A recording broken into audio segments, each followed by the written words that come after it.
This podcast is a proud member of the UUOP network.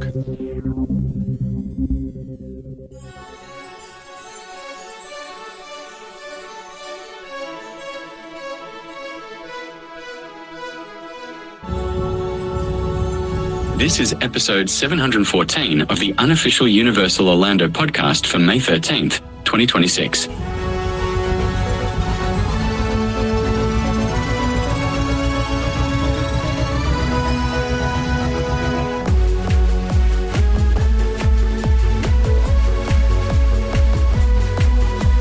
Welcome back, everyone. AI Chris back again, but unfortunately won't be able to stay on for this episode since my human brother decided to show up. Hope to talk to you all again soon. Now over to you, Chris. Thanks, Chris. Hey, everybody. Welcome back. I am here with Tracy, Michelle, and Lee. How are you guys?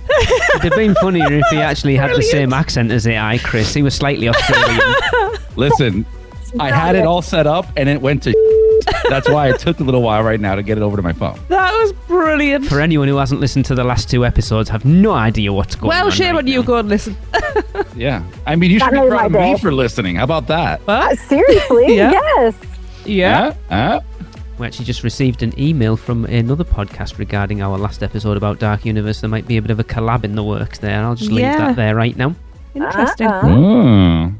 All right, so we are moving 1 week closer to the anniversary of the opening of Epic Universe and are continuing to focus on each world in turn by rating each of them in 4 different areas. Rides. Shows and live entertainment, which includes meet and greets and walk around characters. Food and drink.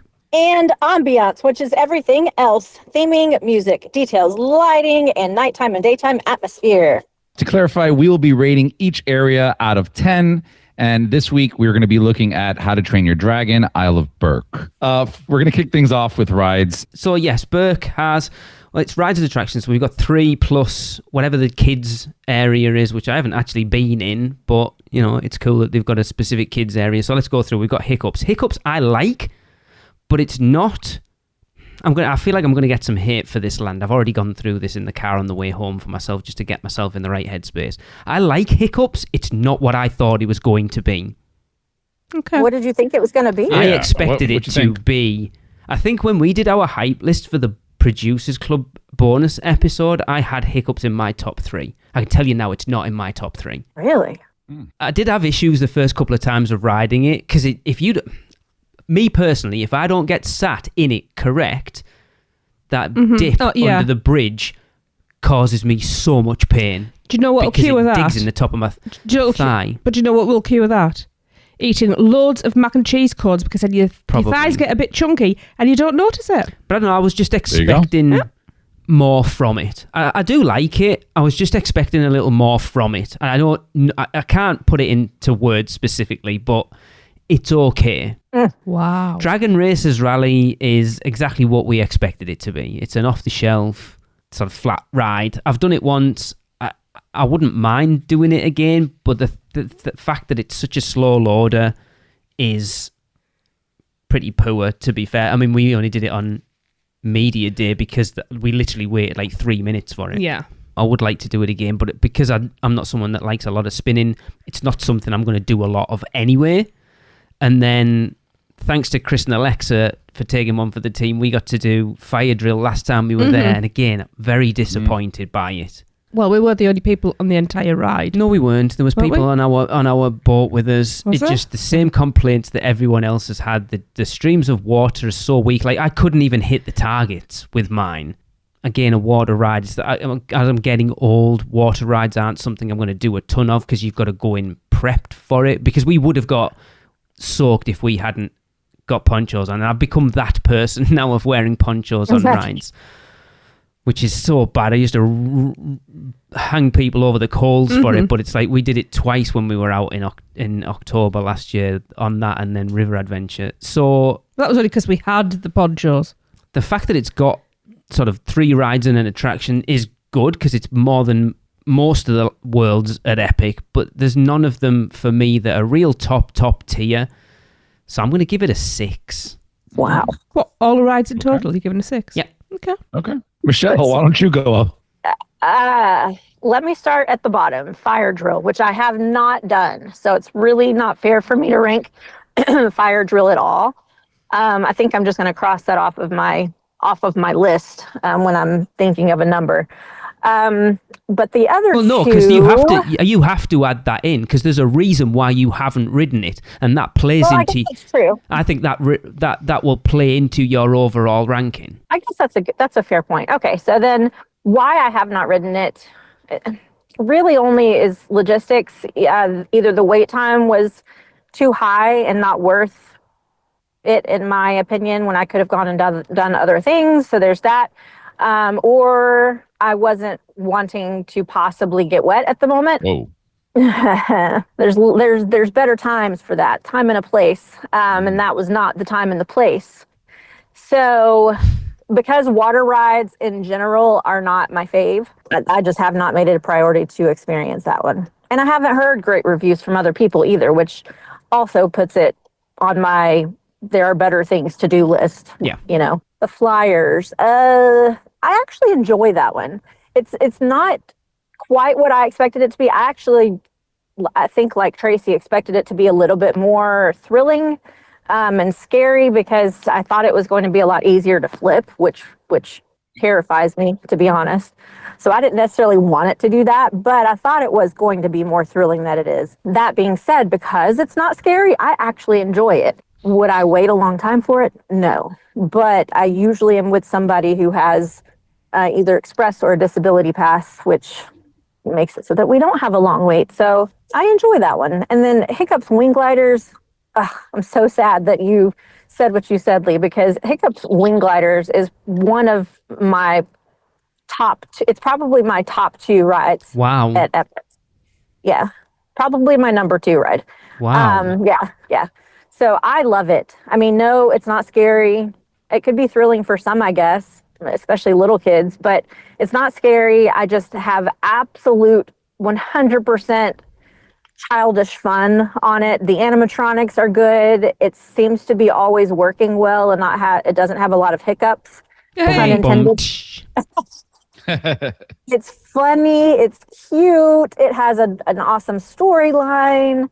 It's very well made. I just love it so much. So I am going to give rides in this land an 8. Told you. Wow. That's pretty high. I love Berk. I love it. Okay. All right, Tracy. Yes. Okay. Fire drill was a disappointment. I do like what I would call a competitive water ride. A splash battle is what it is. And I love stuff like that because I'm not, it doesn't even have to be somebody in another boat. Lee was next to me. Competition's on. I had to beat him. But there wasn't enough water to actually really enjoy it, like Lee said. And yours was better than mine. Yeah, and we had these ponchos that we didn't actually need because we'd been told, you get soaked on this ride. No, I would have got drenched if we hadn't have had those on. Or did you get wet? I would have got soaked. Yeah, okay. I didn't. The ride itself, though, that bit of disappointment aside, the ride itself, looking at like the set piece and stuff, it's really cute. You know, there's some really great little targets that you can't hit. There are targets that are impossible to hit as well, by the way. It is a cute ride. It's colourful, but it doesn't deliver what you promised. So I have a figure in mind for that. Then that's Fire Drill. What's the other one? Dragon Racers Rally. Dragon Racers Rally, which I do feel that those 2 rides are named the opposite way around to what they should be. Mm-hmm. I like that ride. I have problems with that ride. I think it's far too short because by the time you finally get to grips with what you're doing, you're coming into land, which I found a big disappointment because it's really heavy and there's not really enough instruction. Oh, pull it backwards and forwards. What they don't tell you is you need to lean as you're pulling backwards and forwards. So I couldn't even really get a sway going on, which even that would have been enough just to get extra movement in it. Like Michelle said, it's a bit boring. Apparently they've loosened them off now. Well, I would hope so. I think Seth mentioned it on Little Things a couple of weeks ago, that he actually managed to get a couple of barrel rolls in. Good, because that's on my bucket list, is to get a barrel roll in. And I wouldn't wait more than, if I saw it was 10 minutes, I'd get in line for it. But any more than that, I don't think I would. It's too short.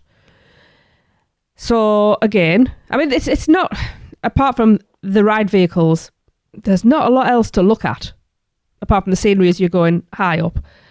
So I've got a figure in mind for that. Then we get into Hiccup's wing gliders.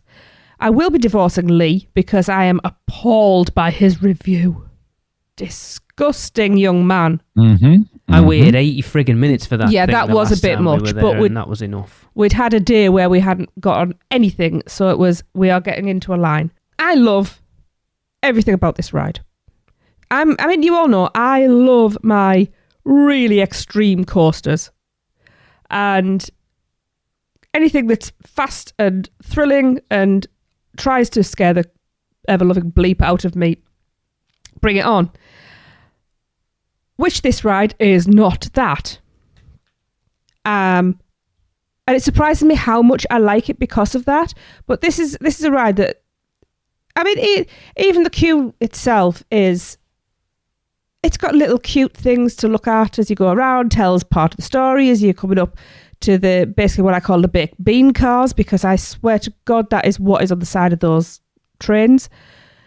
And right from start to finish, I can ride that. My arms are out. I'm just gliding along. I'm enjoying it all the scenes, all the bits of story.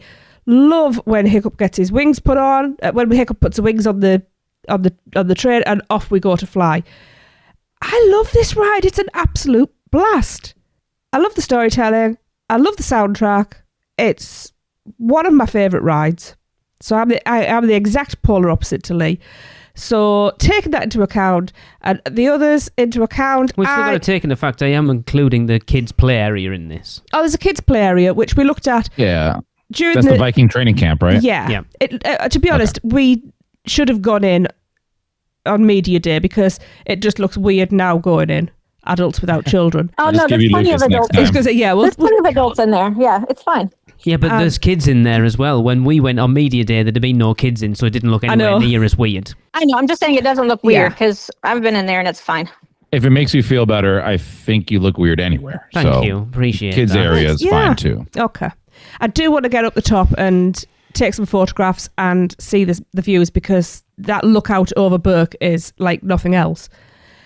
So that's just changed things. So Lee doesn't allow half points. So I am going to go an 8 and agree with Michelle. Yay! Cool. All right. I will go last here. So I agree with most of what you're saying. I'll start off with Dragon Racer Rally. That ride should be better than what it is, at least from the last time we rode it. You could barely get like a single barrel roll out of there. I did get one, which was a huge achievement because I've been wanting to get like 10 the first time we rode. But yeah, that ride is, if they loosened it up now to do more, maybe it'll rank up a little bit higher in my books. Next one, Fire Drill.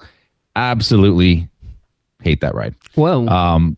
Yeah, like I could, if it was not there, it'd be fine. Like I rode it once and I don't care to do it again. The only way I'd do it if like there was a group of us and we were drunk. Like that would be the only thing. Because we rode it very early on and it honestly felt like it had been there for 20 years with things not working, the cannons not even reaching the targets. Like it was just, for me, it was terrible. Alexa felt the same way. I know, because you tried to convince us not to bother going on it. Yeah. I was trying to save you time. But maybe some people like it. I mean, you somewhat like it. That's fine. It's not for us. And then we haven't done the Viking training camp. I do want to go in there. It looks amazing. Then lastly, Hiccups. I absolutely love Hiccups. Hiccups is one of my favorite rides. It's not going to blow you away with thrill, but we rode it during golden hour. Yeah. And that music hitting, the wind hitting, the sun, like a tear was breaking through my eyes to come out because it was just perfect. Yeah. And the way they have that ride, like if you try hard enough, it really does feel like you're riding a dragon. It does. Yeah, it does. But with as much as I love that ride, I gave the rides a 6 because like that ride to me is like an 8 or a 9. But because I can't spend too much on Dragon Racer, I knocked it down. Fire Drill, absolutely not. Viking training camp is the thing that brought it from a 5 to a 6. And once I go through there, it may go higher, but yeah, it's the other ones just drag it down. Yeah, Lucas will love the training camp. I'm going to put Lucas in quotations. Me. I will. And his All right. fairy godmother. Exactly. Yes. Yeah, you got to take him in there. Absolutely. I wish to go to South Korea.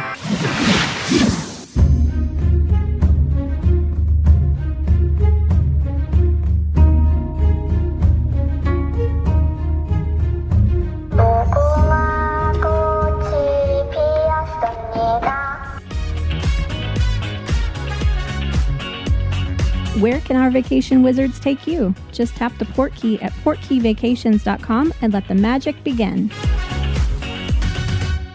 Next up, we have shows and live entertainment. Michelle, can you start us off? Oh my, shows and live entertainment. So I guess, does this include characters or is that an ambiance? No, that's what we said. Shows and live entertainment's everything, including meet and greets and walk around characters. Okay, well then Berk probably has this like hands down over the whole park. So we've got the show, the How to Train Your Dragon show. What's it called? The Untrainable Dragon? Yeah. Oh my God, freaking amazing. So good. I mean, the storyline's a little cheesy, but it's so good. And then you can freaking meet Toothless, which is an incredible experience. It's so fun. I mean, Toothless is real. He's just real.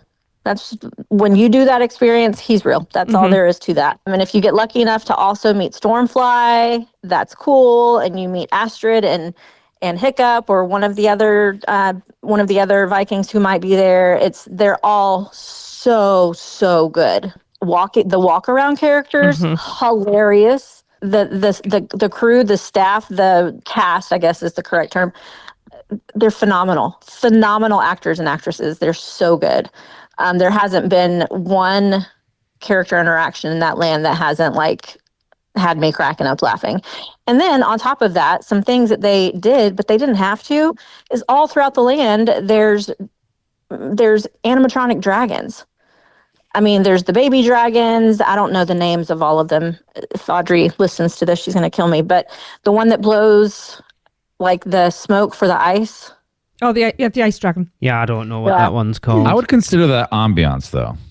Yeah, I don't it think is. so. Yeah, for me, that's interactive. No, I would say that's. I would say that's It's ambience. doing something, but it's not interactive. It's not a walk around. All those dragons in the posts, hanging out, all that to me is ambience. Yeah, I agree. Okay. Well, either way, the Gobber meet and greet, that has a dragon, so I would consider that part of it because he's interacting with you. Does that make sense here? Yeah, I guess. So yeah, okay. Okay. Well, even without that, hands down amazing. All of it's so good. So I'm going to give the shows and live entertainment in this land a 10. That's a good score. Definitely. It's the best. Tracy. Yes. That is the best. I've got to follow that.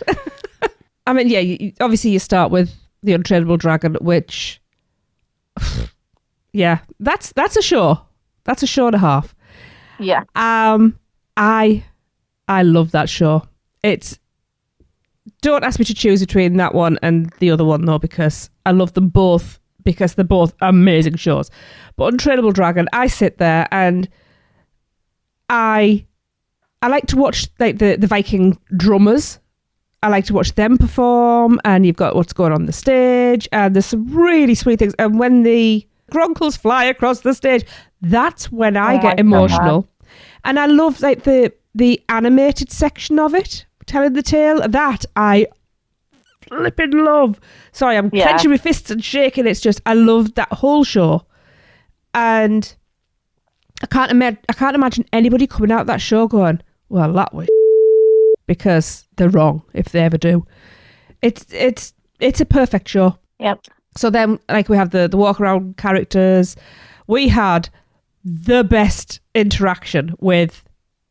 Seriously, I've been sick and my brain is full of snot, so Lee's going to have to help me out. Astrid and Twig. My stomach hurt from laughing because they are... It was Twig. It wasn't even Astrid. I know. It was Twig. She was amazing. She was so quick. It was one of the best interactions we've ever had anywhere, hands down. Meeting Toothless, that is a dragon. That is a dragon. And I need to do that again. And I know this is going to sound awful. We've done it as a group. I need to go and do that and have my own experience because I haven't. Yeah. And I know, and it sounds awful because it's one of my favourite memories. But when there's kids around, as an adult, you have to step back and let the kids have that moment. And I still need to have my moment. So that's one of my aims for whenever I get back. Like you said, Michelle, that's a dragon. No, nothing's convincing me otherwise. Then we have the robotic. The Night Furies. The little Night Furies. Are they Light Furies? Oh. What are they called? The night, it must be night and light, looking at the colours. Which one did we meet? Well, which one did we see? I don't remember. Yes, because we caught that by chance, and I didn't know they existed. Because they are Boston Dynamics, aren't they? Those scary dog things, but with a nice skin on. They're amazing. Skin. Yeah, dragon skin. Like I said, there's Gobber. We haven't caught Gobber, have we yet? No, there's Rough Nut and Tough Nut as well. Yes, Rough Nut and Tough Nut. They're also hilarious. Awesome. Yeah, it's just, you cannot convince me that I haven't gone through an actual portal and I am in Berk for real, because that place is amazing. Yep. It's just so energetic in there, and it's because of these characters, and I love it. And again, I'm agreeing with Michelle, and it's a 10. Woo! Yay! Girl power. Yes. That's a pretty good score. Yep. Again. No pressure, guys. The night lights, by the way. The baby dragons are night lights. Oh, that is so cute. That is hilarious. I mean, so you know how you have like those what were those robo pets that like Finn wanted and ended up with a stupid dinosaur instead of the one she wanted? Yeah, I know what you mean. Little robot dogs. If they ever bring out remote control versions of those, I am having one. I don't care how much it costs. As you should. As you should. Yes, I will. All right. I will go next, and I agree with everything you guys said. I think this is one of those lands that I think we're going to have a lot of agreements on. Not like a huge meet and greet person, and I don't go to Disney a lot, so I know Disney does like meet and greets very well.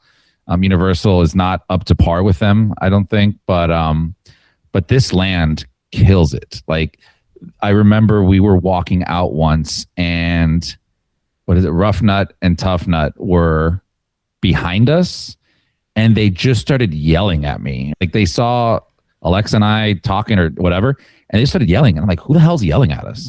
And I turn around, it's just them too. Were they telling you to get out? No, they weren't, but they were following us out. They were just like doing their banter. Like, it was so improv and it was so good. Like, I don't even remember what they said because we were just laughing so hard. And I fell in love. Like, I've seen the characters online, like in videos, but watching it in person, like those actors are phenomenal. They are very, very good at improv as well. Because I always hear something fresh that's being said. Yeah. We also did like the Gobber meet and greet, which I love that actor as well. He's very good at staying into character and that whole set piece. And yeah, Untrainable Dragon is amazing. Like, this is one of those things. I haven't seen How to Train Your Dragon until last year or like right before going to the park. Wow. Alexa kept on pushing me to see it. And it's not that I didn't want to see it. I missed it, and whatever. I saw the movie and I was like in tears at the end. It's a really like moving movie. I think I'd cry for everything now after having a kid. But but yeah, like, thankfully I saw that movie, because you can't truly appreciate this land and what it has without watching the movie. You can enjoy yourself and you can go, that's a cool dragon. But if you don't watch the movie, like, you're going to miss out on a lot. And I'm glad I did, because I really enjoyed like this area and especially all the meet and greets. And I think Universal hit it out the park. So I'm giving it a 10 as well. Yes. Yay! Oh, I see Lee's face. Mr. Disappointment, let's go. Yep. So obviously we got to experience this land with world with barely anyone in it. And the first thing we did was get in line for the Toothless meet and greet, and we waited 20 minutes and we never moved, so we got out. Yes, we did only have 2.5 hours in there, and we didn't even get to see the Untrainable Dragon until the actual grand opening event on the Wednesday night, because it was down a good chunk of that opening morning. So we went to see it, and I remember sitting in there and like seeing Toothless with Hiccup on his back come flying out. Tracy was looking elsewhere, and I didn't want to get her attention. I wanted her to naturally notice it, because I'm sat there like looking at her and looking at Toothless going, how are you not looking over there right now? Have you not seen what is going on over here right now? Spoilers right now, I like Untrainable Dragon way more than I like Berserk Arcanum. I know you do. Way more. I just think it's such a big spectacle. The stage is awesome. Like that 2-layer projection at the back is awesome. The puppets are the dragon puppets are amazing. All the music's live. It is a top tier theme park attraction. And no, Catherine, I'm not just saying that because I know you'll be listening. Or if you're not, Andy will, and he'll relay this message anyway. I genuinely adore that show. The Toothless meet and greet, like Tracy said, we're not particularly meet and greet people. I forgot for a split second that wasn't a real dragon. It's a real dragon. How dare you, sir? Like, just for the briefest of moments, like, holy crap, this is not a wow. Okay. And then, like I said, we were just walking around with John and Becky and Grace and Bree and Astrid and Twig came. Twig was hilarious. As she walked away, she said to us, "I wonder if she'll love Hiccup as much if I take his other foot." And we were like, "What the hell? You can't? What? Okay." I mean, unhinged. Amazing. I was just like, "Yeah, love you." Those night lights are out of this world. There's the one thing, you guys know I was remaining as spoiler free as I possibly could. To the fact that I got other people to run our Instagram account, so I was staying away from epic stuff, and they were the only things that I happened to see. So as we walked past where they come out, I knew one was coming. I was like, "Your mind's about to be blown," and we stood and watched. He wasn't wrong. And I don't think I've seen them since, which is weird. No. I don't, because Michelle, you haven't seen them at all, have you? No, I haven't. No, it's weird, but like I say, we've only seen them that once. We haven't bumped into Rough Nut and Tough Nut, but I've seen enough videos online to know they're awesome. They did. Same with Gobber. They did walk past us when they were like in the background when we were actually interviewing Catherine. Oh, well, I was too busy. But we were busy. Catherine at the time. Again, I know this world is the most fleshed out. It is the most complete. But as far as shows and interactions and stuff, it is arguably the best. There's another world we're going to talk about at some point soon that I think pushes it a little bit. But yeah, it's a 10 out of 10. Yay! Good. We did it. If he'd said anything else, it is amazing. It must be for Lee to give it a 10. right? Yeah. I'm proud of you, buddy. Did that hurt? All right. Coming out? Nope. Okay, good. Like I said, there's another one that's going to be very close. We'll get to that at a later date. Okay. Cool. All right. The penultimate area is food and drinks. And who better to start this off than our food and drinks expert, Tracy? Oh, I thought you could have said now a resident fatty. Which, when it comes to this place, I'll take that because I really need to get an arm transplant so I can have all 3 mac and cheese cones at once because they are my favourite thing. Although I haven't had the new one yet. I need to do that. The food in here is crazy good. And I'm not just talking about the taste, which obviously is very important, but the way that it's presented and the thought that's gone into things like in Mead Hall where you get that massive platter and it's not... So you're not going in, you're not getting a pie or something like that. You're getting Viking food. You are eating like the Vikings in Mead Hall. And it's just amazing. I mean, obviously, all Vikings always had a mac and cheese cone in their hands. That is obvious, with goldfish crackers because, it's a firm favourite of the dragons. So I just think the food in here like most of Epic, it's just knocked it out the park. I don't think we've had anything where we've gone, ooh, that's not for me. I'm going to jump in a little bit. I know it's not my turn, but we haven't actually eaten an awful lot of food in this world, to be fair. Yeah. Same over here. Yeah. I think that's a problem with the entire park for me. We haven't eaten in Mead Hall. We haven't got anything from Spitfire Grill. We've had very little in here, actually. No, I know, but we've seen stuff, and we've been at the media. We did get to try the meatballs and I'm not a meat... But that's all we've had. The meatballs and the cones, that's it. Yeah, but we have been sitting in Mead Hall where people have been eating, and we've seen what they've been eating. You were offered leftovers. I'm surprised you didn't eat them. A young man next to me offered me his sausage. Nice. Oh. And Lee thought about it. No. Better have said yes. I didn't. I don't know why. So anyway, yes. So we haven't eaten a lot in there, but we plan to. It's always just been bad timing. We either just had a meal somewhere else, or we're planning to have a big meal somewhere. But you can only judge it on what you've experienced. Eaten. I will die on. I'm going to give 10 out of 10 just for the cones. I will die on every hill that those mac and cheese cones are genius. They are just amazing things. As I say, resident fatty. They're great. Like I was saying, we tried the meatballs at the event. I'm not a huge meatball fan, but I ate my share of that. They were like IKEA ones with the lingonberry. They're very much like IKEA. They were. IKEA. I think they were slightly nicer, actually. I don't remember them. We have had something else in there. I don't think we have. Pretty sure we were handed something. Wasn't there like some meat on a stick when we were walking around? I don't remember. But we did get to try things somewhere else. I can't remember. Not from Berk. Anyway, so on what I've had, and maybe a little of what I've seen and would eat. I don't like going first. I like to judge what other people go with. Because I already kind of have an idea of what Chris is going to say, so... I've not heard many people say they're disappointed. If they've said they're disappointed in the mac and cheese cones, they're just wrong and they don't count. Just the cones. I was going to say, over to you, Chris. I'm going to give the food here a 7. Okay. Yeah, because... Yeah, the mac and cheese cones just deserve 10 each, so it's a 30, really. I mean, yeah. All right. That's a good score. I will go next. Yeah, so like you had mentioned earlier, Tracy, we haven't eaten there much.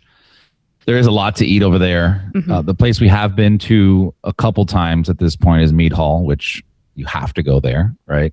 And apparently not. So like you have to. Yeah, so it's hard to score this, right? Because there's so much food there. And it could all be fantastic or it could be shit, right? But I will go based off of like the menus at Meat Hall. And at Meat Hall, we had, I think we tried some of the mac and cheese, some sausage, like a couple little things there. And it was good. The menu they have there is phenomenal. Like it is such a not theme park menu. It is a restaurant style type menu, in my opinion, right? There's not like pizzas and burgers. Yeah. It's just all Viking food, like you mentioned. Yeah. So I think that's amazing. I think that's, such a good thing to do to not only just stay in your theming, but also give your park guests options that you would never find at a theme park. The food we had was good. We also, I will call out the mead at Mead Hall was phenomenal. Like it is fantastic. It doesn't actually taste like a traditional mead if you've had that, like at Ren fairs. It tastes more like a chilled, sparkling red wine-ish, but not like red wine. It's hard to describe, but it is fantastic. Have you tried it? So didn't Guy and Dawn have it? I tried Guy's beer. You tried Guy's beer, which was good. That's the only thing. Somebody else... you said it was horrible. Stoic's Ale, you said was disgusting. Oh yeah, you're right. Okay. Anyway, somebody did. I don't remember who it was. Somebody had the mead. Hang on, Chris, did you have mead when we were there? We didn't go in there with them. Somebody gave me a sip of their mead there. Because I don't like proper mead, and it doesn't taste like mead at all, and it was really good. Yes, it doesn't taste like mead. No. I don't like mead very much. Like I've had it at different Ren fairs. Yeah. So this one I was hesitant to buy, but I think we got it just to try it. Fell in love with it, and they also have mead, I believe, at in Darkmoor. Yeah, in the Burning Blade. It's a different mead, but also good there too. Yeah, whatever they're doing here with their mead, stick to it, because again, it's more of a refreshing kind of walk around daytime type of drink. I really enjoy it. I have not tried any cones. What? And I know. What? Yeah, like the times that we have gone, the line was ridiculous. Like this is very early on, and then I think Alexa tried. She may have gotten a cone, but she got one that I did not like. So I just said like I'll get my own eventually. Never did. So I can't comment on that, and a lot of other food I haven't tried there. So I was split on the score. I want to rank it higher, but I just don't have, the experience or whatever, the exposure to the food to be able to rank it higher. So I'm going to give it a 7. Called it. Fair. Well, Lee, let's go. Again, I'd say very similar to what Tracy said. We've had very little to eat in Berk, which is weird because we spent a lot of time in there. I mean, Mead Hall is probably the restaurant, if you want to call it, eatery, whatever, that we've spent the most amount of time in, and yet have not ordered a single thing while we've been in there.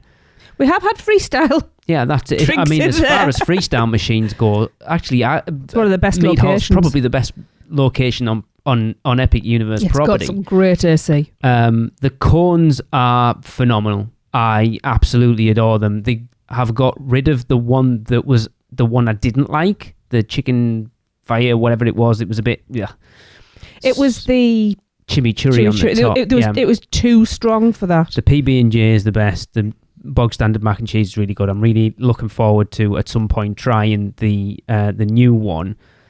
We had the meatballs at the media event because they just had like stations set up, so we did try them, and that's honestly it. Chris, I know you said that when you went for pass holder previews that you got that big platter in Mead Hall and were less than impressed with it. On the initial, they brought us one out that the food was just kind of flat. Like it was, I think it's been sitting there for a while. They brought a new one out that was better. It wasn't mind blowing, but it was enjoyable and it was something different. And they also gave us that fish dessert thing, which was that I want that. I loved that so much. You just reminded me of that. Like we said, the couple that were sat next to us, a young couple, they're probably mid-20s, had got that platter between them. And it honestly, so looked amazing. And it is definitely something I want to try. Yeah. But for the pure fact that I've had very little to eat in there, I can't rank it too high.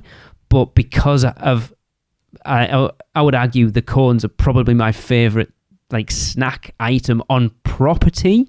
Not just Epic, just resort-wide at this point. I'm going to agree with Tracy and Chris and give it a 7. Whoa. It's so agreeable today. Michelle, don't fail us now. Okay, so I, just like you guys, have not tried a ton of the food options in this area. I don't really know why, to be fair. Strange, isn't it? I have tried the PB&J cone, and Audrey had a different kind. I don't remember which one it was. But so I've tried 2 of those. I tried that special slushie that they have. I don't remember the name of the quick service place that's right by the Ice Dragon. Spitfire Grill. Yeah. Okay. So I got like the special slushy thing that was there that's just in that land. And that was really yummy. I have not gotten anything else in this land. Strange, although I want isn't it? to. Yeah, it's weird. Yeah. Interesting. I mean, it's still a new park, right? Every time we go, we're prioritizing rides. Like it's not like going to studios and islands where we know that like the back of our hand. We go, explore more. I wouldn't necessarily agree with that. We've spent a ton of time in Epic just hanging out. Chris, when we were with you and Alexa, we didn't ride a ton. No, but that's different, right? That's literally just us hanging out with a drink. Like I haven't tried a lot of food. I've tried a ton of drinks. That doesn't surprise me because but we're hanging out. We're sitting down. Like I'm not going to be shoving food in my face while we're talking the whole time. Yeah. So do you remember Blue Dragon? I said, why not? Because we did. We don't judge. We were doing the same thing. Okay, shoving food and drinking at the same time. I honestly think it's just been timing for me. Yeah. Like I'm just not hungry, like super hungry at the times that I've gone into that land. That makes sense. And I do eat at Blue Dragon every time I go to Epic. It's fair. At least historically I have. So that's a really filling meal for me. So yeah, I haven't tried a ton, but what I have tried, I loved. I would have gotten the cones more often, but every time I'm in there, the line's really long, which tells you that most people do love the cones. Yes. Mm-hmm. And I really haven't heard anything bad about any of the food in this land, but having not tried it myself, I think that 7 is probably a really good number. Woo! We've done it, guys. 2 for 2. Finally on the same page. Right? We should start a podcast. Right? That'd be awesome. No, maybe not. I'd like some free time. UUOP is brought to you by the Producers Club. Join today and get bonus episodes, the chance to be a guest host, birthday shoutouts on air, be part of our awesome Facebook community, and more. Head over to uuop.supercast.com to subscribe. Shameless plug. All right, let's wrap up Isle of Berk with ambiance. Just to clarify here, I'm just going to kind of go off of what I remember. I may be missing things. And if you want to shoot it out, by all means, do that. All right. So ambiance of this land, as Lee, you mentioned earlier, it is one of the more developed, complete lands compared to all the other ones because, they had to open the parks and the other ones weren't fully ready. Yeah. So this land has a very grandness to it. It's one of my favorite lands to walk into because it's like even the walking paths are huge. Like it's not a thing you're used to in theme parks. Typically you're going down, narrower like corridors and rubbing elbows with people you don't want to be rubbing elbows with. So I do love the openness of this land. I wish it had a little bit more shading, but that's, to be expected in a theme park. this land has. I'm gonna guess and say it has the most animatronics in the land outside of a ride, other than any other land. Right? There's tons of dragons, whether they're sleeping or the one blowing, ice. We can't count the what is it, night lights, right? That was part of shows and entertainment, so that's not included. But we can count the dragon drone, right? I was going to ask the same thing. No, I've completely forgot. No, I would class that as live entertainment, honestly. But have you seen that? Only in videos. I think then because it hasn't been classed, we feel need to that's stick it to ambience, ambience. I would say so as well, because you don't interact with them, you just look at them. Yeah. Like they're part of there just to look at. The other ones, like the night lights, that you're interacting with a person, you're talking to them. This is just as much as, those sleeping dragons that have the tails wagging. Like that's how I think of it as. Okay. So that I would love to see that in person, but I'm going to include that into my ranking. I love. I've said this 1,000 times. The benches in that park, particularly in this land, the carvings are just amazing, and really you just get absorbed. Like you feel like you are in Isle of Berk, just like the movie or cartoon. So yeah, I am going to give this land an 8. Interesting. Okay. All right, Lee.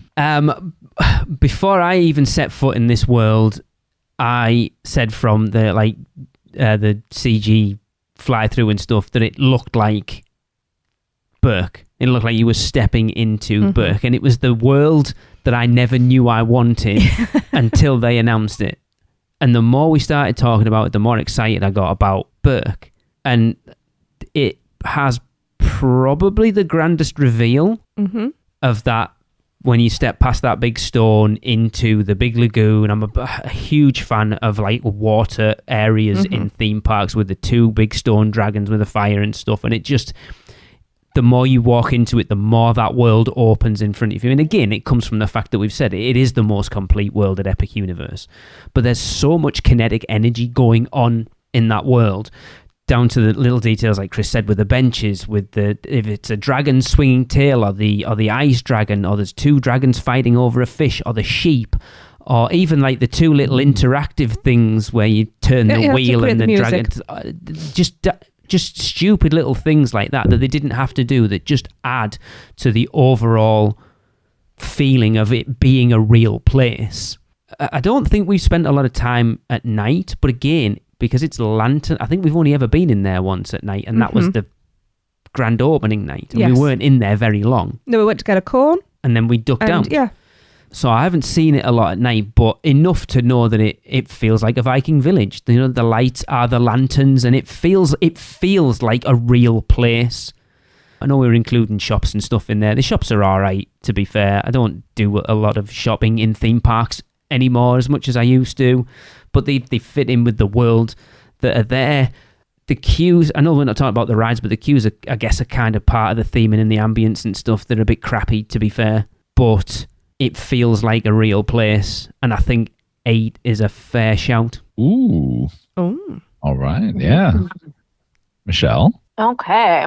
I have spent a good bit of time in here at night. This is Audrey's favorite land, and so we do tend to hang out in here a good bit. And we did end our night there one night doing Hiccup's wing gliders over and over and over again. So fun at night. And the lanterns that light up at night are beautiful. We've taken some really beautiful pictures with those. It's so cool. And then even during the daytime, it's even more amazing, which is actually odd because most of the time I love everything about a theme park better at night than the day. But this one actually I think like better during the day. Okay. Like you said, there's just so much kinetic energy. There's like things are moving everywhere. There's animatronics, which you wouldn't let me count as something as the characters before. So there's animatronics like everywhere on the tops of buildings and places you wouldn't expect. They're just kind of everywhere. Everything is crazy themed. The stores, the benches, as Chris mentioned, the dryers from after like fire drill, the dryers are even themed. And if you know about lore and Easter eggs, there's a ton of stuff in there that pays tribute to Dragon Challenge. Yeah. Oh, okay. Yeah. It's Dueling Dragons, but yeah, I know what you mean. Yeah, because it's the red Yes. and the blue. Yes, Dueling Dragons. Yeah. Sorry, what's Dragon Challenge? It was That was what what- yeah. Dueling Dragons became when Potter took over. Okay. There's just tons of stuff in there. There's, I guess the kids area is considered an attraction, but when you can go up to the top of that and like overlook the land and really get that bird's eye view of everything, it's just incredible. Yeah, I It's need to all do so that. incredible. I haven't gotten to see them yet, but the dragons flying overhead. Oh my God, that's crazy. The dragon drones, is that what we're calling them? Yeah. It's just, it's amazing as far as ambiance goes. You really, really, really feel like you are in Isle of Berk. So I think I'm going to give it, I'm going to give it a 9. Called it. He did. Thanks for breaking that up. We almost had 3 for 3. So sorry. Tracy, what do you got? Yeah, everything you've said is, all of you, it's just spot on. I have a question though. How can this world be so busy and energetic, yet so relaxing at the same time? That's a good point. It's bizarre to me. I don't know, it's because it feels so open that even on a busy day, it doesn't feel quite as claustrophobic as other lands do on a high crowd Yeah. day. Yeah. Doesn't feel like a theme park. Yeah, like Chris said, though, I think the pathways are a lot wider in here than Yeah. they are elsewhere. I love the interactive elements, like the swaying dragon tails and, you know, the little baby dragons that are frolicking in that little pen, and my favourite animatronic, which is the grumpiest sheep ever. I love him. Is it an animatronic, though? I Yeah, don't he think it moves. does he? He Oh, moves. I love him. Yeah, I've got all sorts of expressions. I sat and I probably took more photographs of that than I took of any dragons, to be fair. Everything about this, even the stationary parts of this land seem to interact with each other. The eyes drawn along paths to viewpoints, and the planting is, again, it's either concealing something for mini reveals around the world. The shops they feel like you are walking into a Viking villager's store. Yeah. I love the fact that Hiccup's wing gliders, that comes basically more out along the side of the pathways and things. So you get ambience from people screaming as they go past you, and it's like screaming the gun. And that adds to it all as well.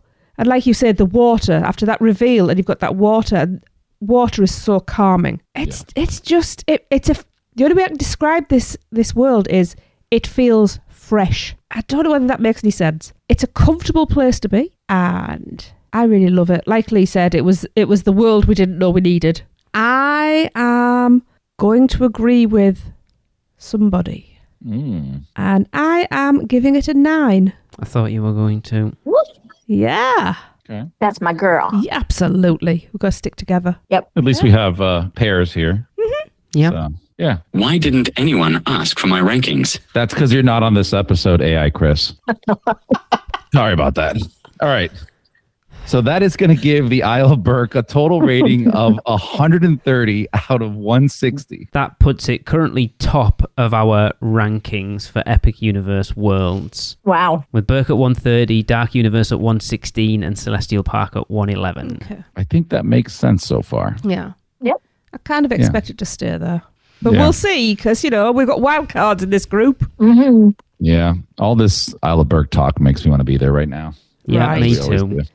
I'm so sad. Me too. Okay. Well, that is going to wrap up another episode of the podcast. And we are just over a week away from the anniversary of Epic Universe officially opening. Now, don't forget to send in your recordings of you trying the 3 cones at Epic Universe's Isle of Berk for this year's segment, Which Cone Makes You Moan?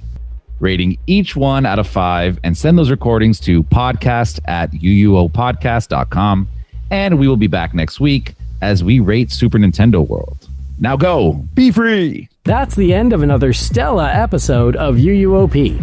Use the Flu Network to give you access to us on Facebook, Instagram, X, YouTube, TikTok, and Pinterest. Just search UUO Podcast. And check out our blog at uuopodcast.com for everything else. Send your owls to us at podcast@uuopodcast.com. And if you want to join the Producers Club, jump down the warp pipe at uuop.supercast.com. It's alive on Apple Podcasts, Spotify, and everywhere else that podcasts are found. So please subscribe, rate, and review wherever you can. Dragons aren't the only way to get around. Email Michelle at portkeyvacations.com. She can take care of all aspects of your next Universal Orlando vacation. Listen to them, the children of the night, the children of the UUOP network. Rush of Fear Halloween Horror Nights podcast, the theme park duo for all your West Coast news and info. The Taste of Universal, Universal Orlando Food podcast. Port Key Passport, an adult-centric Disney podcast. The unofficial Universal Great Britain podcast. Big Dumb Stuff, our comedy, pop culture, and themed entertainment podcast. Theme Park Throwdown, a weekly battle between your favorite theme parks, and the Fudge Factor YouTube channel, helping you plan your best Universal Orlando vacation. Make sure to subscribe and come back next week because in the end, it turns out all we needed was a little more of this.